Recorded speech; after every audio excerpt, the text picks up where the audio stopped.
Hello everyone, welcome to Masada online classes. This is the third part of the science chapter 1 food we eat, where we will discuss about raw and cooked food, avoiding wastage of food and preserving food. इस chapter के 2 parts पहले ही आ चुके हैं। अगर अब तक आपने उन वीडियोज़ को नहीं देखा है तो इस वीडियो के डिस्क्रिप्शन बॉक्स में मैं उसकी लिंक दे दूँगी, आप वहाँ से जाकर उस वीडियो को देख सकते हैं। वीडियो को स्टार्ट करने से पहले अगर अब तक आपने मेरे चैनल को सब्सक्राइब नहीं किया है तो please like, comment and subscribe my channel. तो चलिए अब हम अपना टॉपिक शुरू करते हैं। हमारा फर्स्ट टॉपिक है raw and cooked food. Raw food is the food that we eat without cooking, for example fruits and some vegetables such as carrot and onion, tomatoes etcetera. तो रॉ फूड बेसिकली क्या होते हैं? Uncooked food होते हैं जिन्हें हम बिना cook किए खाना प्रेफर करते हैं। फ्रूट्स, जितने भी फ्रूट्स हैं वो हम बिना कुक किए खाते हैं, और कुछ वेजिटेबल्स होती हैं जिन्हें हम सैलेड के रूप में यूज करते हैं, जैसे कैरेट्स हुआ, अनियन, टोमेटोज, इन सबको हम बिना कुक किए रॉ खाते हैं। Raw food means basically uncooked food. Cooking makes food tasty, soft and easy to digest. It also kills germs present in the food.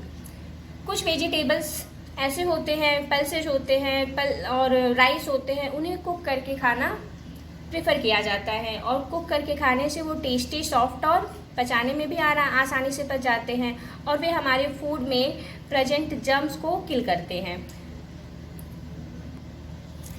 Unfortunately, sometimes different cooking methods may destroy several nutrients present in the food as well, and the food loses its nutritional value. कभी कभी क्या होता है कि different cooking methods को use करके हम जो खाना कुक करते हैं उससे डिफरेंट टाइप्स के जो न्यूट्रिएंट्स होते हैं जो फूड में प्रेजेंट होते हैं उससे हमारी न्यूट्रिशनल वैल्यू क्या हो जाती है? कम हो जाती है।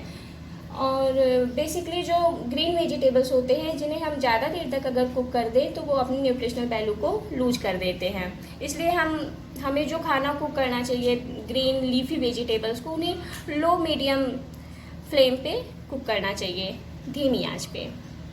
उससे क्या होता है कि हमारे फूड की जो न्यूट्रिशनल वैल्यू है वो बनी होती है, पौष्टिकता हमारे फूड की बनी रहती है। चलिए अब हम अपना नेक्स्ट टॉपिक देख लेते हैं, अवॉइडिंग वेस्टेज ऑफ फूड।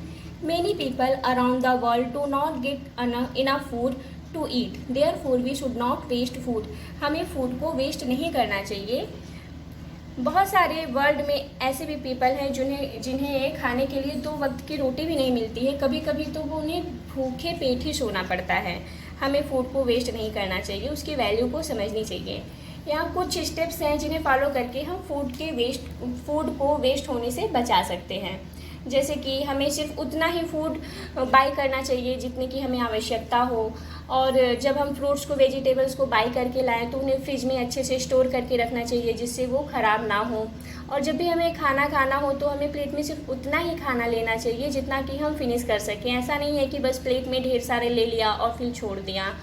और जो भी लेफ्ट ओवर फूड हो उन्हें हम फ्रिज में रख सकते हैं, और बाद में भी फ्रिज में रखने से ऐसे ही वो फ्रेश बने रहते हैं और उसे हम बाद में भी यूज कर सकते हैं। कभी कभी ऐसा होता है कि वेडिंग्स में, पार्टीज़ में बहुत सारा खाना बच जाता है, तो उन्हें हमें ऐसे ही वेस्ट नहीं करना चाहिए। उस खाने को हम लोगों को नीडी पीपल को दे देना चाहिए जिससे उनका पेट भी भर जाएगा और खाना भी नहीं वेस्ट होगा। आई होप आपको अवॉइडिंग वेस्टेज ऑफ फूड समझ में आ गया होगा। हमारा नेक्स्ट टॉपिक है preserving food. We can slow down the growth of germs in food to prevent it from getting spoiled. This is called preservation of food. कुछ food ऐसे होते हैं जैसे कि फ्रूट्स हुए, वेजिटेबल्स हुए, मिल्क हुए, फिश हुए, ये बहुत जल्दी क्या हो जाते हैं? स्पॉइल्ड हो जाते हैं, ख़राब हो जाते हैं। ऐसा क्यों होता है? क्योंकि इनके अंदर क्या होता है? मॉइस्चर होता है, वाटर, और मॉइस्चर में जो माइक्रो ऑर्गेनिज्म होते हैं, जर्म्स होते हैं, बैक्टीरिया वगैरह होते हैं, वो आसानी से ईजिली ग्रो कर जाते हैं और हमारे फूड को क्या कर देते हैं? ख़राब कर देते हैं। तो बहुत सारे ऐसे मेथड्स होते हैं जिनको यूज करके हम फूड को ख़राब होने से बचा सकते हैं, और ये जो प्रोसेस है इसको हम क्या कहते हैं? प्रिजर्वेशन ऑफ फूड कहते हैं। ओके, आई होप आप समझ रहे होंगे। Cooked and uncooked food can be preserved in many ways. जो cook food means cooked rice हुआ, कुक्ड पल्सेज हुए। अनकुक्ड फूड मीन्स पैकेट वाले जो सूजी वगैरह में, उन सबको प्रिजर्व करने के लिए बहुत सारे तरीके हैं। और वो है जैसे कि number 1 refrigeration, number 2 drawing, number 3 using preservatives, number 4 Canning, number 5 pickling. Detail में इन सब के बारे में हम आगे की क्लासेज में पढ़ेंगे। रेफ्रिजरेशन प्रोसेस में, रेफ्रिजरेशन मेथड में हम क्या करते हैं कि फूड को फ्रिज में रख देते हैं और फ्रिज का जो टेम्परेचर होता है लो होता है। लो टेम्परेचर में जर्म्स ग्रो नहीं करते हैं, इस वजह से फ्रिज में हमारा जो फूड है वो ख़राब नहीं होता है। ड्राइंग प्रोसेस में क्या करते हैं कि इसमें हम जो फूड होता है हमारा उसको सन ड्राई कर देते हैं। सन ड्राई करने से उसके सारे मॉइस्चर ख़त्म हो जाते हैं और जो हमारा फूड होता है उसको लंबे टाइम तक हम क्या करते हैं एयर टाइट कंटेनर्स में स्टोर कर सकते हैं।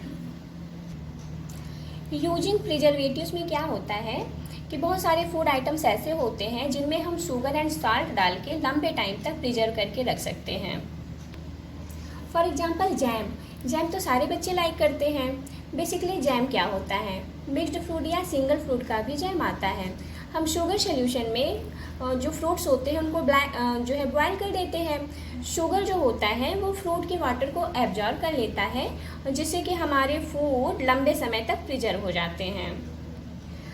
कैनिंग मेथड में हम फूड को प्रोसेस्ड करते हैं और उसके बाद एयर टाइट कंटेनर्स में लंबे टाइम के लिए हम उसे स्टोर करके रख लेते हैं। और उसके बाद फिर लास्ट हमारा आता है पिकलिंग मेथड। पिकलिंग मेथड में हम फ्रूट्स और वेजिटेबल्स को प्रिजर्व करने के लिए उसमें खूब सारा मस्टर्ड ऑयल और सॉल्ट डाल देते हैं।